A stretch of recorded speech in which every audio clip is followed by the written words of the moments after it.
आज विनीता के घर उसे देखने वाले आ रहे थे और विनीता कॉलेज जाने के लिए तैयार हो रही थी कि माँ ने उसे तभी टोका, बेटा आज तू घर पर ही रह, तुझे देखने के लिए लड़के वाले आ रहे हैं और तू थोड़ा ठीक ठाक से तैयार हो जाना, तब तक मैं दूसरे कामों को निपटा लेती हूँ।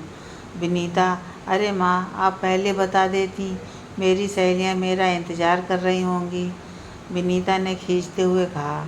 अच्छा ठीक है, आज बस मेरी बात तू सुन ले, कल से घर पर रुकने के लिए नहीं कहूँगी। विनीता ने अपनी माँ की बात मानी और कॉलेज नहीं जाती है। दोपहर के 2 बजे लड़के वाले आते हैं विनीता को देखने के लिए। माँ भी बहुत ही उत्सुक थी, बहुत सारी तैयारियाँ करके बैठी थी। कुछ देर बैठने के बाद बात का सिलसिला शुरू हुआ। लड़के के पिता ने विनीता के पिता से उनकी आय के विषय में पूछा और घर परिवार की स्थिति के विषय में पूछा। उन्होंने क्रम से सभी का उत्तर दिया। फिर उन्होंने विनीता से कहा, बेटा चाय लेकर आओ। विनीता आती है और सभी को सम्मानपूर्वक चाय नाश्ता कराती है। आपकी बेटी तो बहुत सुंदर है, लड़के के पिता बोले। बेटा तुमको कैसी लगी विनीता? लड़के ने सहमतिपूर्वक संकेत दिया। बेटी कहाँ तक पढ़ाई की है? विनीता ने कहा, बीए तक। इतना सुनते ही लड़के के पिता गुस्से से लाल हो गए और कहा कि हमसे कुछ और कहा गया है, हमसे कहा गया है कि लड़की मिडिल क्लास पास है, इतनी ज़्यादा पढ़ी लड़की से शादी करके अपना घर थोड़े ही बर्बाद करना है, हम ये शादी नहीं करेंगे। इतना कहते ही वो घर से बाहर निकल जाते हैं। घर से 10 कदम दूर जाते ही उनकी गाड़ी किसी ट्रक की चपेट में आ जाती है और उसके बाद लड़के के माता पिता दुर्घटना की भेंट चढ़ जाते हैं और लड़का बाल बाल बच जाता है। विनीता सोच रही थी कि मेरी पढ़ाई से इनका घर कैसे बर्बाद होता, इनकी सोच कितनी छोटी है।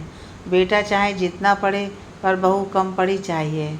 अच्छा हुआ जो बात समय रहते समझ में आ गई, वरना ज़िंदगी भर पछताना पड़ता। विनीता की माँ आज कुछ चिंतित लग रही थी और अपने पति महेश से कह रही थी कि कैसे कैसे इंसान इस धरती पर हैं। पोशाक तो 21वीं शताब्दी की पहनता है और सोच 16वीं शताब्दी की रखता है। अब इंसान को जल्दी पहचानना भी मुश्किल हो गया है। महेश ने कहा, मीरा ऐसी बात नहीं है, सभी अंगुलियां बराबर नहीं होती। शायद यह प्रभु का संकेत है, तभी हमारी अंगुलियां को ऐसा निर्माण हुआ है। तुम खुद बताओ, तुम जितने लोगों से मिली हो सबका व्यवहार एक जैसा है? नहीं, ये बात तो आप सही कह रहे हैं, पर फिर भी किसी का व्यवहार हम सिर्फ चेहरे से कैसे जान सकते हैं? हमारी 4 बेटियां हैं, उनके रूप और गुण दोनों में ईश्वर ने कोई कमी नहीं रखी है, पर इनका अपना संसार कैसा होगा इस बात की चिंता हमेशा लगी रहती है। मैंने सोचा था कि इस साल विनीता की शादी हो जाती तो हमें थोड़ा सा संतोष मिलता। इतने में वहाँ विनीता पहुँचती है और कहती है कि आप क्यों चिंता करती हैं, आपकी बेटी में क्या कमी है? वो लोग अंधे थे, उन लोगों को मेरी कोई भी अच्छाई नहीं दिखी। देखना माँ, एक दिन आपकी इसी बेटी का हाथ कोई राजकुमार आकर मांगेगा, तब आप अपनी बेटी पर नाज करेंगी। 1 माह के बाद उसके मामा जी एक और रिश्ता लेकर आते हैं। शहर के चौक में उनकी कपड़े की दुकान है। लड़का देखने में ठीक ठाक है। मामा जी ने यह बात मीरा देवी से कही और कहा कि मीरा कहती है तो मैं उससे आगे बात बढ़ाऊं। ठीक है भैया, जैसा आप उचित समझें, आगे बात कीजिए। मामा जी दूसरे दिन कपड़े की दुकान पर पहुंचते हैं कि शादी की बात आगे बढ़ाई जाए। कपड़े की दुकान पर लड़का और उसका पिता दोनों ही वहाँ रहते हैं। तभी वहाँ पर जो लड़का पहले देखने गया था वह आता है और कहता है कि आप उस लड़की से शादी नहीं कर सकते। जब मैं देखने गया था तब मुझे पता चला कि वह भी बीए पास है। इतनी पढ़ी लिखी क्या मेरे बस रहती और ना आप लोगों के बस रहेगी। और तो और जब हम वहाँ से निकल रहे थे तब कुछ दूर आने पर मेरे माँ पिताजी रोड दुर्घटना में भेंट चढ़ गए। ऐसी कुलक्षणी से कौन विवाह करेगा? जिस घर में जाएगी सब बर्बाद कर देगी। मामा जी बोले, सुनो बेटा, 21वीं शताब्दी में प्रवेश करने वाले हो और कैसी बातें कर रहे हो? अभी भी अंधविश्वास में यकीन रखते हो? पढ़ी लिखी लड़की एक साथ दो परिवार को मानसिक और सामाजिक दायरा बढ़ा देती है। उसमें सोचने समझने की ताकत होती है, विषम परिस्थिति में धनोपार्जन कर सकती है। तो ये बताओ कि महिलाओं की शिक्षा घर बर्बाद करने वाली कैसे हो गई? और तुम कहाँ तक पढ़े हो? और शिक्षा जब बर्बादी का कारण है तो तुम स्कूल क्यों गए? मुझे मेरी शिक्षित भांजी पर नाज है। मैंने अपनी बहन को भी अच्छी शिक्षा दी है और अपनी बेटियों को भी पढ़ने के लिए प्रेरित करता हूँ। और जिस परिवार में महिलाओं की और उनकी शिक्षा की कद्र होगी, वहाँ पर मैं उस घर में अपनी बेटियों की शादी करूँगा। मामा जी की बात सुनकर वहाँ खड़े सभी लोग स्तब्ध हो जाते हैं और सभी उनके समर्थन में बोलते हैं कि कमाल की बात कही आपने। अब उस लड़के को सब समझ में आ गया होगा। लड़का सबसे नज़र बचाकर भाग खड़ा हुआ, पर उसी समय वह दुकान पर बैठे पिता पुत्र दोनों ही मामा जी के आगे नतमस्तक हो गए और कहने लगे, हम आपकी भांजी से शादी करने को तैयार हैं, पर आपकी भांजी हमारे बेटे को पसंद करेगी तब, क्योंकि हमें तो बस दुकान देखना है, इसलिए हमारे बेटे ने ज़्यादा पढ़ाई नहीं की है। मामा जी ने कहा, बेटा कहाँ तक स्कूल गए हो? बस 10वीं तक। अच्छा हुआ तुमने सब बता दिया, नहीं तो मुझे ज़िंदगी भर पछताना पड़ता कि मैंने अपनी भांजी के साथ न्याय नहीं किया। मामा जी जब घर लौटकर आते हैं तो घर पर सभी लोग उपस्थित रहते हैं, मीरा, महेश, विनीता और उसके सभी भाई बहन। मामा जी सबके सामने दुकान वाला किस्सा कहते हैं और कहते हैं कि हम फिर बाल बाल बच गए। मीरा पूछती है कि कैसे? मामा जी कहते हैं कि वही जो नया रिश्ता विनीत लाया था, वही दुकान वाला लड़का था। सभी वहाँ हंसने लगते हैं। मामा जी कहते हैं कि क्या करें भाई, जिसकी बेटियाँ होती हैं वह हमेशा अच्छे घर वर की तलाश में रहता है ताकि उसकी बेटी का जीवन सुखमय हो सके। मीरा, तुम्हें याद है ना, तुम्हें लेकर भी पिताजी कितना परेशान थे जब उन्होंने मुझसे ये कहा कि मुझे मीरा के हाथ पीले करना है, तो मैंने बहुत ही सोच समझकर महेश का नाम सुझाया था, क्योंकि मैं महेश को बचपन से जानता था और पिताजी ने भी महेश को पसंद कर लिया था। महेश भी मीरा को पाकर हमेशा से खुश है। विनीता रोज़ की तरह कॉलेज जाने के लिए तैयार हो रही थी। माँ ने कहा, बेटा संभल कर जाना और किसी से ज़्यादा बात मत करना। ठीक है माँ, कहते हुए कॉलेज का रास्ता पकड़ लेती है और सहेलियों के साथ पहुँच जाती है। कॉलेज में प्रोफेसर विनय उस पर कई दिनों से निगाहें लगाए बैठे हैं। वह किसी बहाने विनीता को अपने पास बुलाते हैं और इधर उधर की बिना मतलब की बातों में उलझाए रहते हैं। यह सिलसिला बहुत दिनों तक चलता रहता है। विनीता उनके मकसद से अनजान रहती है, पर मन में ये ज़रूर सोचती है कि आखिर सर मेरे साथ इतना वक्त क्यों गुजार रहे हैं। एक दिन वह हिम्मत करके पूछ लेती है कि सर आप मुझे बुलाकर मेरा समय क्यों ख़राब कर रहे हैं? मेरी पढ़ाई पर इसका असर पड़ रहा है। प्रोफेसर विनय झट से उसका हाथ पकड़ लेते हैं और उसको आई लव यू कह देते हैं। विनीता शर्म से लाल हो जाती है और पसीने से भीग जाती है तथा वहाँ से भाग जाती है। यह सारा दृश्य उसकी सहेली सुषमा देख रही थी। अरे विनीता, क्या हुआ? तुझे इतना पसीना क्यों आ रहा है? सब ऐसे ही, विनीता घबराते हुए बोली। कल से मेरा कॉलेज आना बंद। पर क्यों? सुषमा बोली। इतना कहते ही वह दोनों कॉलेज कैंपस से बाहर आने लगी और वहाँ से रिक्शा लेकर अपने घर चली गईं। घर आने पर मीरा ने पूछा, तेरा चेहरा क्यों उतरा हुआ है? कुछ नहीं माँ, बस यूँ ही मेरे सिर में थोड़ा सा दर्द हो रहा है। रात तो विनीता की इसी उधेड़-बुन में बीत गई कि सवेरे जब मैं कॉलेज के लिए तैयार नहीं होऊंगी तो फिर माँ से कहूँगी और पिताजी से कैसे क्या कहूँगी। सवेरे विनीता जब अपने समय पर नहीं उठी तो माँ ने आवाज़ लगाई, अरे विनीता, अभी तक नहीं उठी? सब भाई बहन अपने स्कूल जाने को तैयार हो गए, सबसे पहले उठने वाली आज इतने पीछे कैसे रह गई? माँ, मुझे कॉलेज नहीं जाना, मेरी तबीयत खराब है। एक दिन बीता, 2 दिन बीता, माँ कुछ समझ नहीं पा रही थी। आखिर हुआ क्या है? माँ इसी चक्कर में पड़ी थी कि सुषमा विनीता से मिलने घर आ जाती है। अरे यार विनीता, आजकल कॉलेज क्यों नहीं जा रही है? सुषमा ने विनीता को लगभग झकझोरते हुए कहा। अरे यार छोड़ ना, मुझे पढ़ाई नहीं करनी। अच्छा, तो महारानी क्या करेंगी? कुछ नहीं। कुछ नहीं से मतलब? मैं अपना एडमिशन दूसरे कॉलेज में कराना चाहती हूँ। पर क्यों? इस कॉलेज में क्या बुराई है? आज तक तो यह बात नहीं की, अब क्या हो गया?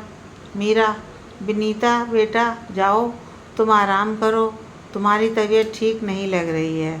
और सुषमा बेटा जाओ, तुम रसोई में से हम सबके लिए चाय बना कर ले आओ। सुषमा सोच में पड़ गई, आखिर आज चाची को क्या हुआ जो मुझे चाय बनाने के लिए कह रही हैं। सुषमा जैसे ही रसोई में जाती है, पीछे से मीरा भी चली जाती है और सुषमा से कहती है कि बेटा अगर तुम्हें कुछ मालूम है तो बताओ। सुषमा सारा दृश्य बयां कर देती है और सुषमा इसके बाद अपने घर चली जाती है। शाम के वक्त जब महेश अपने घर आते हैं तो मीरा सारा किस्सा सुना देती है। पहले तो महेश आग बबूला होते हैं, पर बाद में मीरा के समझाने पर शांत हो जाते हैं। मीरा कहती है कि हमें तो अपनी बेटी की शादी करनी ही है। अगर विनीता को कोई पसंद कर रहा है तो और भी अच्छी बात है। लड़का प्रोफेसर है, एक मामूली क्लर्क से अगर शादी करनी पड़े तो दहेज भी इतना मांगते हैं कि हमारे बस की बात नहीं होती। आप ऐसा कीजिए कि कल आप उस लड़के से मिल लीजिए। महेश ने, जैसा तुम कहती हो वैसा ही करूँगा, तुम बिल्कुल सही कह रही हो। अगले दिन महेश प्रोफेसर विनय के घर जाते हैं। विनय जब उनको देखता है तो पूछता है कि आप कौन? महेश अपना परिचय देते हैं तो वह खुश हो जाता है। विनय अपने घर में अकेले ही रहता है, उसका परिवार दूसरे शहर में रहता है। महेश का वह आदर सत्कार करता है। उसी समय महेश बड़े गंभीर स्वर में पूछते हैं कि क्या आप मेरी बेटी से प्रेम करते हैं प्रोफेसर साहब? विनय ने सहमति का संकेत दिया। इससे महेश बहुत खुश होते हैं। अच्छा ये बताओ कि शादी भी करना चाहते हो? हाँ, तो ठीक है, अपने माता पिता को ये बात बता देना और जब उनकी सहमति हो उन्हें बुलाकर आगे बात बढ़ाई जाए। और इतना कहकर महेश अपने घर आ जाते हैं और अपनी पत्नी से सब कुछ बता देते हैं। 2 दिन के बाद विनय के माता पिता आते हैं और विनय उनको सभी बातों से अवगत कराता है। यह सुनकर उसके माता पिताजी कहते हैं कि ठीक है बेटा, जैसा तुम चाहते हो वैसा ही होगा। पर विनय की माँ पूछती हैं कि लड़की कैसी है और दहेज में क्या दे रहे हैं लड़की के पिता और वे क्या करते हैं। माँ, वह शिक्षक हैं और मुझे कोई दहेज नहीं चाहिए, मैं खुद ही बहुत कमाता हूँ। माँ बोली, मेरी बहन तेरे लिए 10 लाख दिलवाने को तैयार है और तू है कि मुफ्त में लुटा जा रहा है। अगले दिन विनय और उसके माता पिता महेश के घर पहुँचते हैं। विनय के माता पिता विनीता और उसके परिवार से मिलते हैं और उससे शादी करने को राजी हो जाते हैं। अगले दिन पंडित जी को बुलाकर शुभ मुहूर्त निकाला जाता है और शादी की तारीख तय हो जाती है। विनीता और विनय की शादी हो जाती है और दोनों बहुत ही खुश हैं। विनीता अपने सुखी संसार की कल्पना दिल में लेकर नए जीवन में प्रवेश करती है। विनय विनीता कुछ दिन के बाद हनीमून की योजना बनाते हैं और गोवा जाते हैं, जहाँ वो एक दूसरे से प्रेम का इजहार करते हैं। विनय विनीता के लिए कुछ गुनगुनाता है। सच विनय, तुम इतना प्यार किया करते हो। हाँ हाँ, तुम्हें कहीं से संदेह है? नहीं, मैं तो बस यूं ही। 1 सप्ताह तक दोनों गोवा की मनोहर वादियों में खोए रहते हैं। उन्हें दूसरे काम की खबर नहीं है। इसके बाद दोनों अपने शहर आ जाते हैं। विनीता को दोहरी जिम्मेदारी निभानी पड़ती है। जब विनय कॉलेज जाने को तैयार होता है तो विनीता कहती है कि वह भी कल से कॉलेज जाएगी। विनय कहता है कि अब तुम्हें पढ़ाई की क्या ज़रूरत है, तुम सिर्फ मुझे पढ़ो, मेरी हर ज़रूरत को समझो, मेरा ख्याल रखो, घर परिवार संभालो और पढ़ाई से नाता तोड़ो। अब तुम्हें सिर्फ मैं देखूँगा और कोई नहीं, इसलिए तुम अब पढ़ने नहीं जाओगी। विनीता को विनय की यह बात अच्छी नहीं लगी और सोचने लगी कि यह कैसा प्यार है जिस पर इतनी बंदिशें लगाई जा रही हैं। कल कहीं विनय यह ना कह दें कि अब तुम सिर्फ मेरी हो, अपने माता पिता की भी नहीं हो, तो मैं क्या करूँगी। विनीता घर का सारा काम करके आराम कर रही थी। तभी विनय घर आता है और कहता है कि विनीता, मेरे लिए चाय नाश्ता लेकर आओ और नाश्ते में गर्मा गर्म पकौड़े लेती आना। विनीता कुछ अलसाई और कहा कि चलिए ना, बाहर का नाश्ता किया जाए, आज मेरा मन नहीं है। इस पर विनय ने कहा, महारानी जी, मैंने शादी बाहर का खाना खाने के लिए नहीं की, मुझे बाहर का खाना पसंद नहीं है। विनय, आप शादी के बाद बदल गए हैं, क्या आप मेरे लिए इतना भी नहीं कर सकते। नहीं, मैं तुम्हारे लिए नहीं बदल सकता, मैं पुरुष हूँ, बदलना मेरा काम नहीं। औरतें अपने पति के लिए बदलती हैं, सहती हैं और घर का काम करती हैं। आगे से ऐसी बातें मेरे कानों में नहीं पड़नी चाहिए। इतना सुनकर तो मानो विनीता का सिर घूमने लगा कि ये क्या हो गया, विनय का प्रेम कहाँ गया। मेरे में अगर कमी होती तो विनय मुझसे कहते, या इतनी बेरुखी शादी से पहले दिखाई होती तो मैं विनय से कभी भी शादी नहीं करती। इस बेरुखी को सहते सहते आज 1 साल पूरे हो चुके थे। आज विनय की शादी की सालगिरह है। विनीता थोड़ी उत्साहित है कि शायद अपनी शादी की सालगिरह पर विनय उससे प्रेम का इजहार करें, पर निराशा ही हाथ लगी। कुछ दिन के बाद विनय और विनीता सोए हुए थे, तभी विनीता को एक अलग तरह की खुशबू का एहसास होता है। विनीता कहती है कि विनय, तुम्हारी कमीज से लेडी सेंट की खुशबू कहाँ से आ रही है। विनय चिल्लाते हुए कहता है कि अब तुम मेरी जासूसी भी करने लगी हो, अपनी हद में रहो, मेरी जासूसी मत किया करो। तुम्हें रोटी कपड़ा और रहने को घर मिल रहा है ना, बस। कुछ दिन के बाद मीरा और महेश बाजार जाते हैं, उन्हें अपने बच्चों के लिए कपड़े खरीदने हैं। वो जैसे ही दुकान में प्रवेश करते हैं, देखते हैं कि विनय किसी लड़की के साथ उसी दुकान में इश्क फरमा रहे होते हैं। ये देखकर महेश और मीरा हक्के बक्के हो जाते हैं और पूछ लेते हैं कि विनय बेटा, ये क्या कर रहे हो, तुम्हारी शादी तो मेरी बेटी के साथ हुई है, ये कौन है, ये अच्छी बात नहीं है। विनय कहता है कि मेरी शादी हुई है तो क्या करूं, आपकी बेटी के पल्ले से बंधा रहूं, मेरी मर्जी, मैं कमाता हूं, मुझे जो अच्छा लगेगा वही करूंगा। अच्छा, तो ये बात है, तो सुनो विनय कि इतना घमंड ठीक नहीं, यही बर्ताव तुम्हें बर्बाद कर देगा। तुमको यही सब करना था तो तुमने शादी ही क्यों की। यही कहते हुए महेश वहाँ से बिना खरीदारी के चल दिए। रास्ते में मीरा और महेश कह रहे थे कि मैं अभी जाकर अपनी बेटी को साथ में लेकर आता हूँ, अब मेरी बेटी वहाँ एक पल भी नहीं रहेगी। उधर घर जाकर विनय विनीता पर गुस्सा उतारता है, कहता है कि मेरे तो भाग्य ही फूट गए जो ऐसे रिश्तेदार मिले हैं। विनीता, क्या हुआ विनय, क्यों इतना गुस्से में हो, तुम तो चुप ही रहो। क्यों, मुझे परेशान करने के लिए तुमने मुझसे प्यार किया था, या अग्नि के 7 फेरों में यही कसम पंडित जी ने दिलाई थी, या तुमने अपने माता पिता से यही सीखा है कि पत्नी को कैसे रखा जाता है। इतना सुनते ही विनय का गुस्सा 7वें आसमान पर आ जाता है और वह विनीता पर जैसे ही हाथ उठाता है, वहाँ महेश पहुँच जाते हैं और विनय का हाथ पकड़ लेते हैं। बस, अब बहुत हुआ, अब और नहीं। मैं समझता था कि तुम पढ़े लिखे इंसान हो, मेरी बेटी से प्रेम करते हो और उसे सम्मान दोगे, अपने रिश्ते को प्रेम और विश्वास के साथ निभाओगे। तुम तो एक शिक्षक रूप में जाहिर से ज़्यादा कुछ नहीं हो।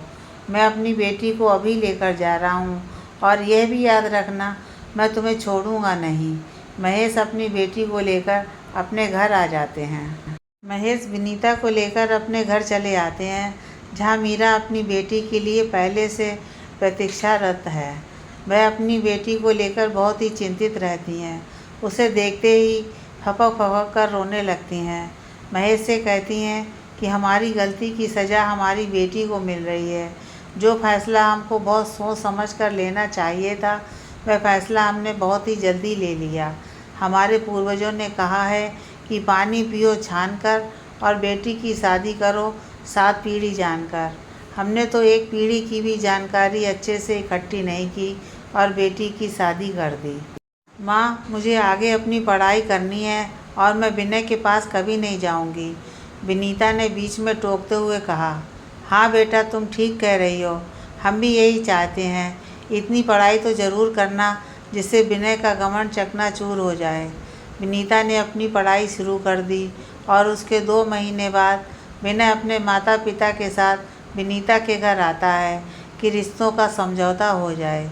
विनय के पिता कहते हैं कि विनय की ये पहली भूल है, आप लोग इसे माफ़ कर दीजिए और सब कुछ भूलकर फिर से नई ज़िंदगी की शुरुआत करने दीजिए। इस बात पर महेश कहते हैं कि नहीं नहीं, काठ की हांडी बार बार नहीं चढ़ती, बस एक बार ही चढ़ती है। व्यक्ति का चरित्र एक बार ही परखा जाता है, बार बार नहीं। मैं अपनी बेटी को फिर से उस शैतान के पास नहीं भेजूँगा।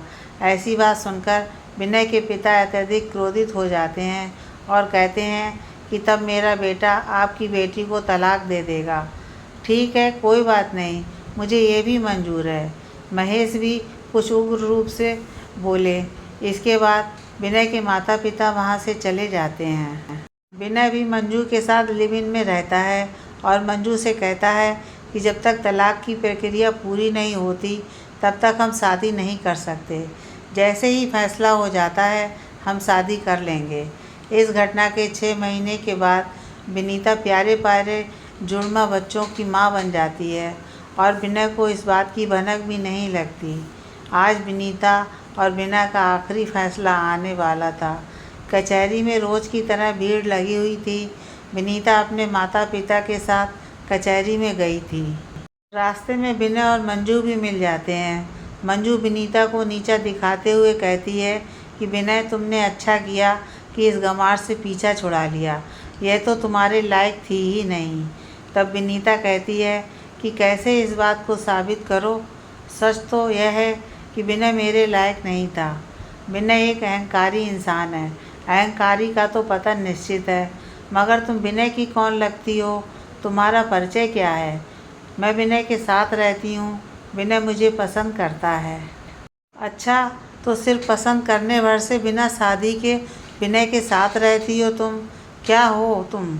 जानती हो ना, तुम शादीशुदा ना तुम अविवाहित। तुम क्या हो? सोचो ज़रा। नहीं मालूम तो मैं बताती हूँ। तुम विनय की रखैल हो। जिस विनय ने शादीशुदा पत्नी की कदर नहीं की वह तुम्हारी क्या करेगा, तुम समझ सकती हो। यह बोलते बोलते विनीता की सांस उखड़ गई थी। कचहरी का फैसला विनीता के पक्ष में आता है और नियम के मुताबिक विनय की आधी तनख्वाह विनीता के नाम हो जाती है। इस फैसले से विनीता को थोड़ी राहत मिल जाती है। वह सोचती है कि अब मैं बिना विघ्न बाधा के अपनी पढ़ाई जारी रख सकती हूँ और अपने बच्चों की परवरिश भी कर सकती हूँ। इधर विनीता जितने सुख चैन से जिंदगी बिता रही थी, वहीं विनय का जीवन क्रोध और कुंठा से भर चुका था। जिस विनीता पर वह अधिकार जमाता और अत्याचार करता था, वह उसके हाथ से निकलकर मानो उसे अंगूठा दिखा रही थी। वह आत्मग्लानि से शर्मसार हो रहा था। अभी तलाक के कुछ ही दिन थे कि मंजू उस पर शादी का दबाव बनाने लगी थी। मंजू ने कहा कि विनय, ये रिश्ता मुझे मंजूर नहीं। तुम मुझे पूर्ण रूप से अपनाओ और मुझे अपनी पत्नी का दर्जा दो, नहीं तो मैं किसी दूसरे से शादी कर लूँगी। विनय ने कहा, कुछ दिन शांत रहो, उसके बाद हम दोनों अपने माता पिता की इच्छा से शादी करेंगे। एक दिन विनीता का परिवार एक शादी समारोह में जाता है। वहाँ विनय और उसके माता पिता भी आमंत्रित होते हैं। विनय जब विनीता के पास 2 बच्चों को देखता है तो उसे समझते देर नहीं लगती कि वह उसी के बच्चे हैं। वह परेशान हो जाता है तथा चीखने लगता है। कहता है कि मेरे साथ धोखा हुआ है, ये मेरे बच्चे हैं, मुझे चाहिए। विनीता बोली, जो इंसान अच्छा पति नहीं हो सकता वह किसी का पिता कैसे हो सकता है? वह अपने बच्चों को संस्कार कहाँ से देगा? जिसके पास जो रहता है वही वह अपने परिवार और समाज को देता है। तुम्हारे पास अपने बच्चों को देने के लिए क्या है अहंकार के सिवा? विनय, अगर तुम अच्छे इंसान होते तो तुम्हारे बच्चे तुमसे दूर ही नहीं होते। विनय कहता है, मैं तुम्हारे ऊपर केस करूँगा और तुमसे अपने बच्चों को ले लूँगा। तुमसे जो बन पड़े वह तुम कर लेना।